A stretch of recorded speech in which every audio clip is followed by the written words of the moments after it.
What up, Doug? How you Hey, Donna, how are you today? I'm good. I'm good. I thought it would be really cool for us to come on here and talk shit about people. I'm sorry, stuff, mess. I Yeah, don't no, no, on I your know what you mean. But I got it. Are you going to tell me the story about that one guy? I didn't hear all the details, but I got to know what's going on with this guy that you were telling me about. Yes, I got to tell you this. I got to tell you this. This is so juicy.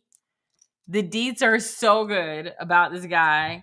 And you got to know, I'm sitting there dying a little bit, especially for what I do for a living. You know, there is like a certain death happening for me Oh, as I'm yeah. listening to this story. So, we're going to talk a little bit about the silent business killer and if it's actually lurking in your skill set, because you can't make this up. You can't.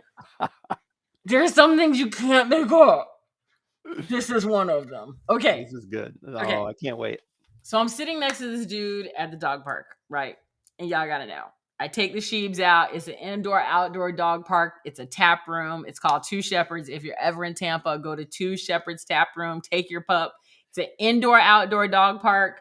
They what I love about it is they serve like White Claw, beer, wine, prosecco, like all kinds of stuff. You can get all kind of drinks and snacks there. It's air conditioned on the inside, and then the dogs can run and play everywhere. If you don't like dogs, don't go. Don't go for the booze.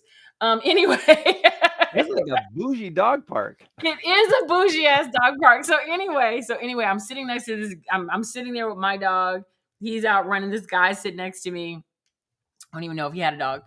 And we start talking. He's like, "So what do you do?" And and I tell him what I do. And I'm like, "What do you do?" And he's like, "Oh, I own this adjustment company." And I'm like, Hmm. "Oh, okay, cool, cool. Tell me a little bit about it, right?" And so he's like, "Yeah, like when there are hurricanes or whatever," he goes, "We're the adjusters that go and we work with your insurance company and we have mediation, blah, blah, blah, blah, blah." And the long story short, they might offer you 15,000, but we could get you 50 and then we get a percentage. So they might get Oh, 20%. okay. And I was like, okay, cool. So he had a very specific area of expertise and he kept bragging like, "I'm the best in the business. I know what I'm doing." And I'm like, how many people would sit here and say they weren't though? Like, you know what I mean? Yeah. Like, of course you are. So that was number one. So he knew what he did and he did it well. He also knew who his dream client was, but in Florida, it's easier to know who your dream client was. Air conditioner went out, Cat 5 hurricane, stuff happened to your house, whatever, right? So you know it. So the challenge is in Florida is that that's called red ocean because we have so many adjusters right now. And they're all going after the same client. So what happens is as soon as Oh, you put in a claim, your name goes on the list and they all send you oh, something in the mail, right? Yeah. gotcha. Red Ocean. Got it. Red ocean. Yep. All the sharks are coming to eat the chum. Blood Like in the that's water. happening. Yep. Right. So at the end of the day, he wasn't a unicorn. Mm. Right. So you got this adjuster in Florida, not a unicorn. So then when we started talking about what I did, he goes, "Oh, sales, like you really know how to sell?" And I'm like, "Yeah, yeah." I'm like, "But I don't do the regular sales." I'm like, I said it and he goes, "What do you mean?" He goes, "It's like, always like that push it." And I'm like, "No." And he goes, "I gotta be careful with you." And I'm like, "No, sir, I would not be selling you anything at all, actually." And he goes, "Well, I hate sales." Now you gotta know this is kind of blowing me away because I know for a fact that the top 1% of entrepreneurs list sales in their top five skill set, Mm-hmm. the top ones. So the fact that he tells me he hates sales already tells me like, oh, your business is sucking. Like I already know you're sucking, right? Now the thing is, he did talk about money effortlessly because what he told me next is what blew me away. Okay. Now, before I tell you, I want to introduce ourselves because nobody knows who we are. Hey, Oh, that's right. We kind of forgot that. your part. What's up? My name is Donna St. Louis. I am the co-founder of FireSavvy.net. I am a master sales coach, and specifically, we use a curiosity-driven strategy, not a question-driven strategy, not an always be closing strategy. We use a curiosity-driven strategy to close more sales. And Doug, who are you? And I am Doug Stampley. I am the client concierge and mindset coach here at Fire Savvy. I get to work with the brilliant Donna St. Louis and Chanel Evans and our amazing Fire Savvy family. Absolutely. So this is what he told me next. So besides the fact that this guy is sitting here, he has his business, and I'll give you some numbers. So his business, he said, on bad years means they do not have a hurricane, which I think is crazy because we actually have more air conditioner claims than hurricane claims. His business Oh, is worth $1.25 million ooh. on a bad year. On a good year, his Oh, business wow. is worth about $2 million. So he does about 1.25 on bad years and about $2 million on good years. That's his revenue. So we have a $750,000 variance, which is not good. So he's ebbing and flowing in his business Mhm. like it's cool. Here's the thing, even though the numbers are bigger, it's the same problem. Mm. And why does he have the same problem? Why? Because he doesn't know how to sell. Here's where it gets interesting. So he goes, but I solved my problem. He goes, I solved it 45 days ago. And I'm like, you took a sales class? He's like, Yeah. no. But she looked at me like that was the dumbest thing ever. Of course not. I hate sales. I'm like, oh, we still hate sales. Okay. Right. Oh, okay. So this is what he said. He said that he gave up 40% of his company and a third of his salary to a No. business development guy because he didn't want to learn how to sell. Oh my God, Donna. In 2 years, this is equivalent. Let me just do some quick and dirty, funky, nasty math.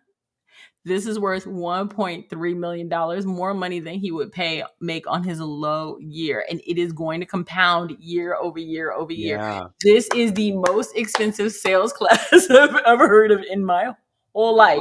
Wow. Ever. Ever. Here's the part that's the best.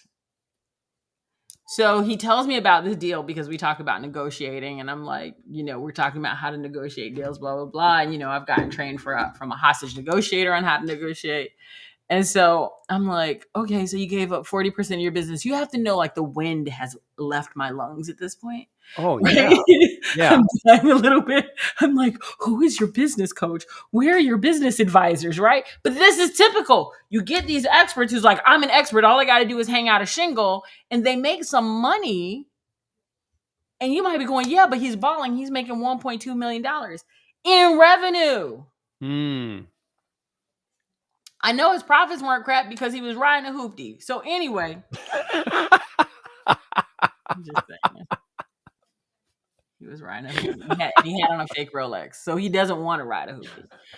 So Oh, I love it. anyway, just saying. Like, he was riding a hoopty. And he didn't want to. He was rocking with the fake Rolex, right? I was like, that's not real. He's not getting that past you, is he? He is not. Absolutely not. It doesn't have that many tongs on it. But Right. anyway, he gave up 40% of business, 1.3. And this was what the business development person negotiated. He said, I'll only take this on if you take a sales and negotiation class. Wait a minute. So the guy he hired that he gave all this money to then made him go back and take the sales class anyhow, Donna? Oh my God. He has to take a sales and negotiation class anyway. And Here's what yes. Oh my God. And Donna, why? Here's what the guy said. He said, because, and I'm gonna go back to it. Top 1% of entrepreneurial business owners list sales in their top 5 sales skills. They know how to talk about money effortlessly. They know how to handle objections and next steps with no problems. And they do not worry about ghosting. Here's what it really comes down to. This guy said, when I bring in a CEO from one of these insurance companies, or when I bring in an executive from one of these insurance companies, they're not going to want to talk to me, the sales guy. They're going to want to talk to you, the executive. Mm-hmm. And if you don't know how to sell and negotiate, they're going to eat your lunch. It's going to take this guy, if he stays on track, he has to get his company 2.5 times bigger, wow, just to make up for the 40%, just to get back to where he is today. Yeah. All because he's scared of sales. So this just kind of blows my mind. And it's crazy that this is happening. Like I'm like, and he wasn't ashamed of it. Yeah. He thought he made it brilliant. Thought it was brilliant. Okay. So He bought when a do I business get development guy. He bought a sales guy. all right, when do I get to start asking some questions here? Okay, go. Because Yeah. I'm full of them. All I'm right. blown So, away by how stupid a deal this was. right.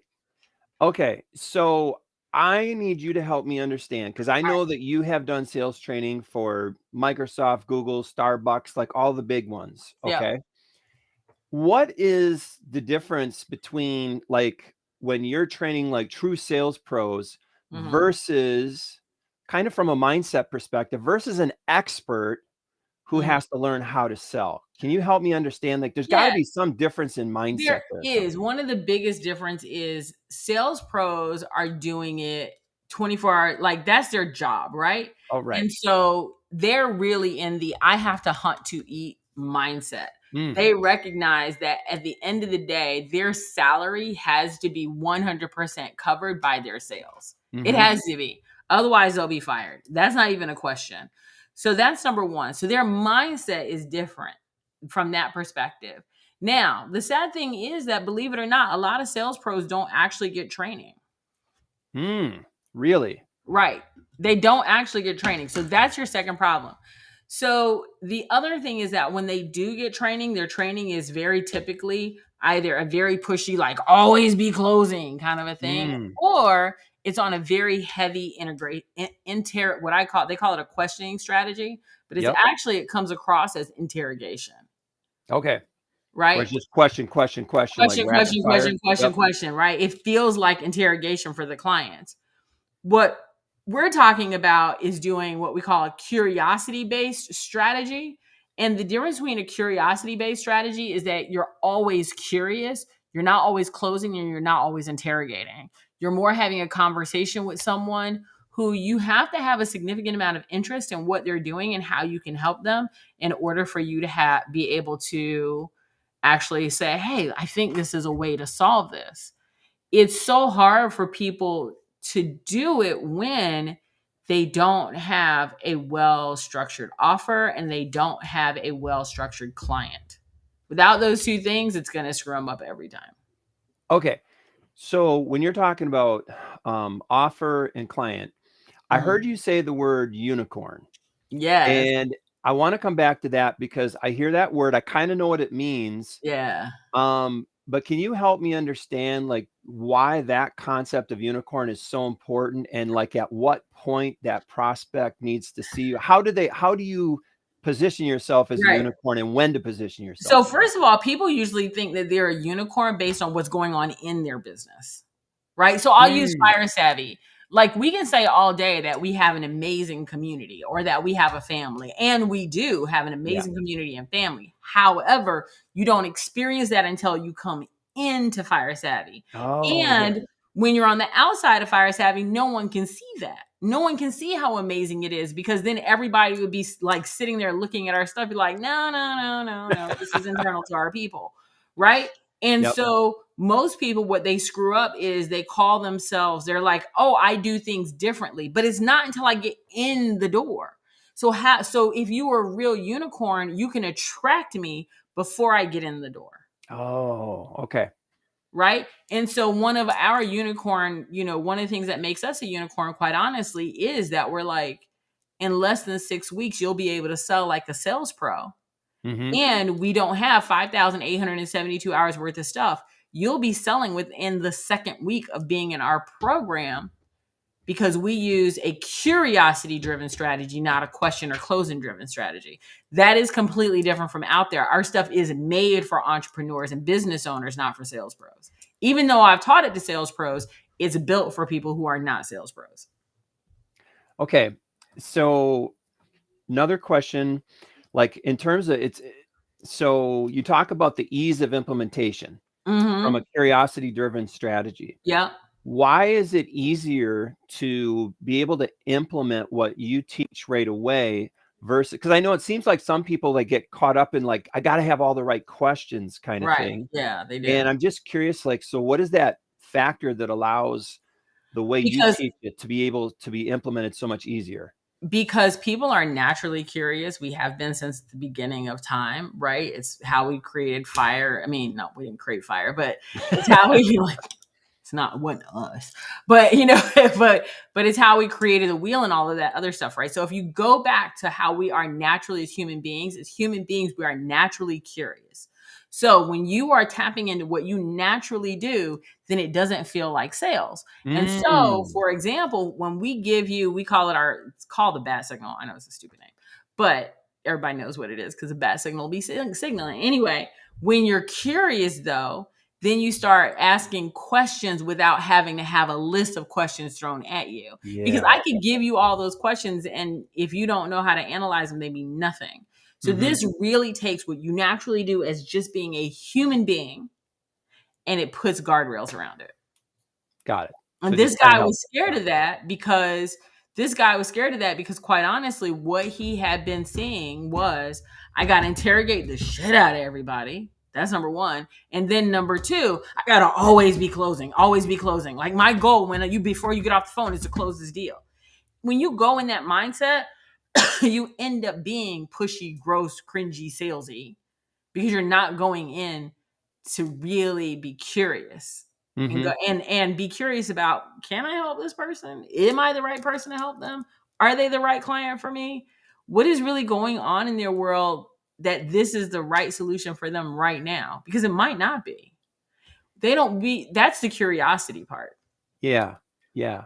So from a mindset perspective, because like I'm always into the mindset thing. Yes, you are. It seems like so like this gentleman, for instance, it seemed like a lot of people have some old junk in their Yeah. mindset around sales. But Yeah. then I'm also wondering, okay, so that's obviously a factor to some point. But then it seems like there's another piece of this that's also like they're so used to being an expert in their area and so good at what they do in this one area of expertise that it's hard for them. They think like it took them so long to become an expert in this one area, the thought of having to spend that much time and effort. And you're saying you don't have to. You don't have to, because look at what is out there. If you go and look at any of these big guys that are talking about sales and you just go to their library, it is like this list, and people believe like, oh my God, if I get 5,872 hours worth of content, then I'm going to be a better salesperson. No, this isn't the matrix. It's going to just confuse the hell out of you. You really only need about 3 hours to get started. Real. Okay. I love it.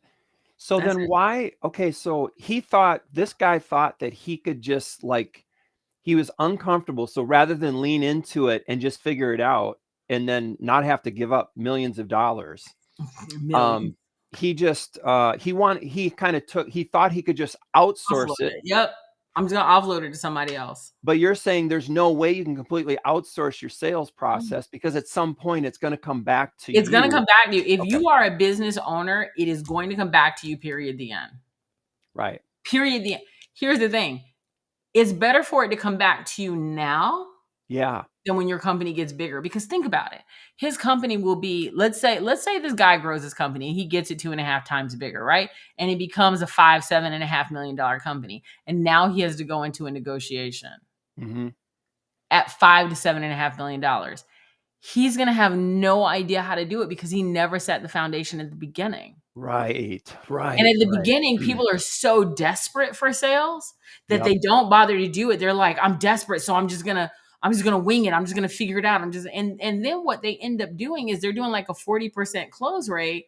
When if they spent 3 hours in a class, no, let me be clear. If they spent 3 hours in a Fire Savvy Sales Academy, 3 hours legit, they would go from a 40% close rate to an 80% close rate without doing anything different. Wow. In 3 hours. This guy gave up $1.3 million because he was trying to avoid 3 hours. That is the most expensive 3 hours that I've ever seen in my life. That's what I'm trying to wrap my head around is that he's thinking like if I avoid it long enough, it'll just change or I can figure out a different way. But at the end of the day, it's going to come back and he's going to end up losing all this money He's and wasting literally all this time. right. And he's doing one of those things where like somebody else will do it. Somebody else will handle it. Somebody else. And I'm like, No. Yeah. It's gonna come to you regardless. You cannot be a business owner. I'm gonna say it one more time. The top 1% of entrepreneurs effortlessly talk about money. The top 1% of entrepreneurs list sales as their top 5 skill set. The top 1% of entrepreneurs know how to handle objections and next steps. Yeah. They know how to do this. They didn't figure it out once they made money. They started making money because they figured it out. Mm-hmm. That's the difference. You're always going to crash your head into that revenue ceiling Yep. if you don't know how to sell. Period. The end. Can't get around it. Yeah. So you used a word here just a few minutes ago. You said desperate. So in your opinion, like somebody in his situation, what's that, I guess, how do you help like go from that desperate mindset? Like if you're in that desperate mindset phase, what is, in your experience, what's been like that one thing that kind of helps shift that, or the process or something? Like what do people have to get to in order to shift that mindset from desperate? Because people, I think desperate just repels people, right? It does. You know when somebody's desperate. Yeah, here's the thing. At the end of the day, there is nothing. So my dream client, quite honestly, is not afraid to sell. He would not be my dream client. My dream client knows how to sell. And I don't mean they know how to sell well. They know that they're selling, right? Okay. So they're closing 20, 30, 40% on calls. They're not afraid to get on calls. Listen, I watch people all the time. They're like, I'm getting leads, but I'm pushing off the calls. Oh, okay. Yep. You're getting the leads and you're pushing them off because you're expecting marketing to sell for you. Marketing is not selling high ticket items. It's not. Okay. Even when you go and buy a car on Carvana, there is still a human being that's going to talk to you. Yep. If marketing did the job, Apple would not have salespeople, and they're a $1 trillion company. Right. Okay. This makes complete sense now, because I hear a lot of people who have high ticket programs, they get frustrated because they're not making sales, but they don't want to get on calls with people. They just want people to click and buy. They think, and let me tell you something. When you're selling listen, if you want to sell low ticket all day long, twice on Sunday, and you want to spend 40% of your dollars on marketing, go for it. Go for it.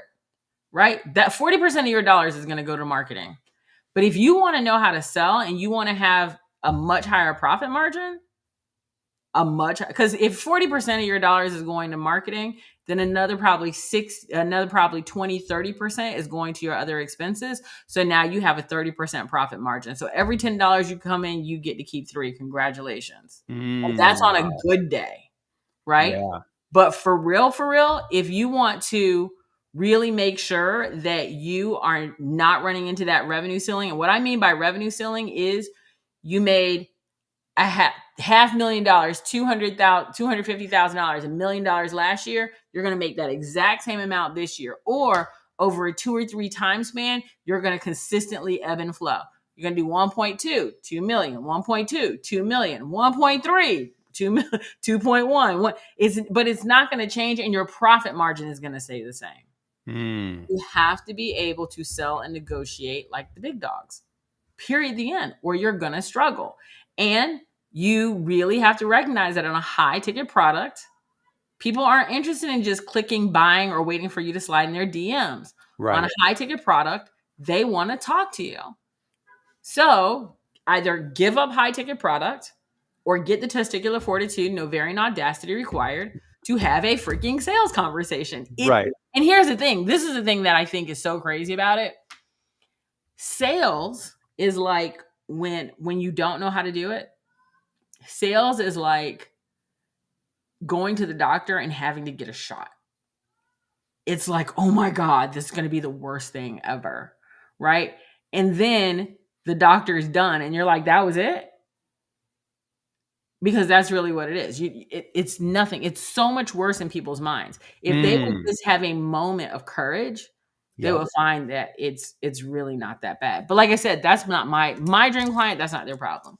My dream client is doing about 20, 30, 40% close rate. And let's say they have 10 calls and they're doing 20, 30, 40%.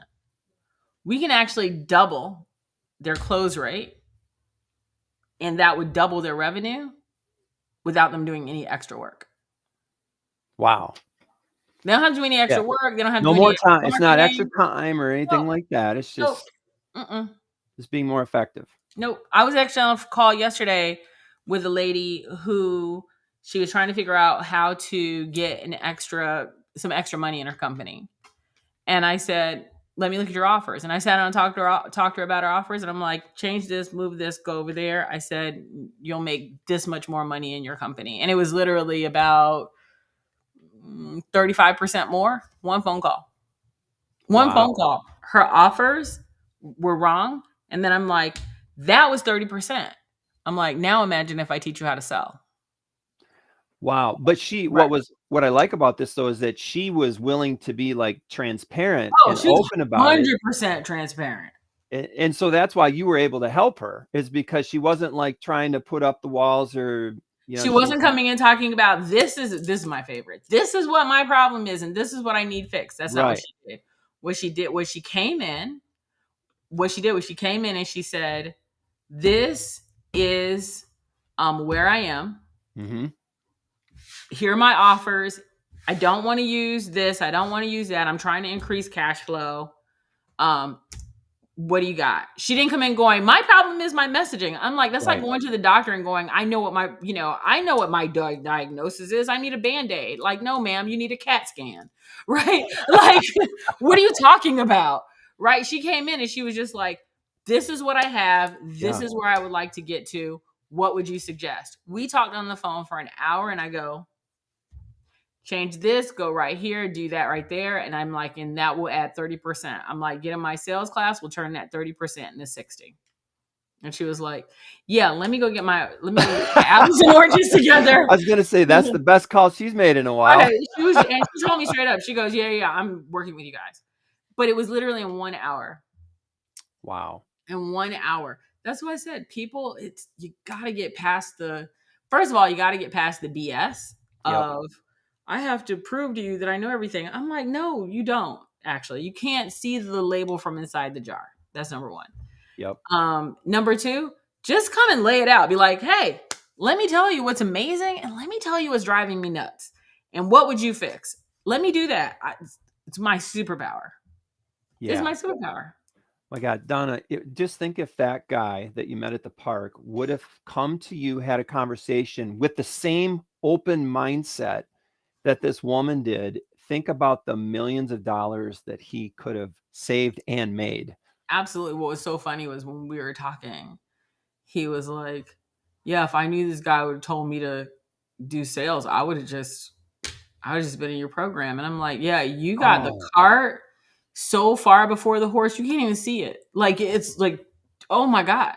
And I'm like, and this, what I love was the business development manager was so clear. He's like, I don't know an entrepreneurial company that is successful where the CEO cannot sell. Mm-hmm. He goes zero. He goes, whether you look at Facebook, Amazon, Starbucks, Apple, he goes, we can start with the big boys and work our way all the way down. He goes, they all know how to sell and negotiate, all of them. Even when they're going to sell their company, they know. Because this guy's like, yeah, and I'm going to sell my company. I'm like, you don't know how to sell.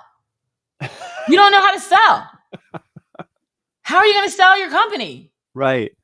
Like he straight up said, I want to build my company to the point where I could sell it. But you don't know how to sell shit. What are you talking about? And that's his end goal, but he can't see the fact that he's just blinded. Like, so the first time you're going to sell anything is when you're going to sell your company? Yeah, right. How much money are you going to leave on the table there? Oh my God. The amount of money he's going to leave on the table is ridiculous. And it was the first thing he said. And he's like, well, maybe you can help me. I'm like, sir, you are not my client because you don't want to know how to sell. When you want to know how to sell, give me a holler. Like, because he keeps on, my business development manager. I'm like, that man knows what he's doing. You don't. Like, you're the one. And I honestly, if you ask me the truth, I think in 2 years, that business development manager will own that company. Wow. I really do. Just because this guy does not want to know how to sell. And I watch people get their companies taken right from under them all the time because they're not savvy enough to figure out the ins and outs of a negotiation. It kicks their butt all the time. Wow, that's really sad. Yep. So anyway, Well, that's thanks for all I sharing. got. That's all I got. If you want to get on my calendar, if anybody out there wants to get on my calendar, if you're sitting, well, let me take that back. Not anybody.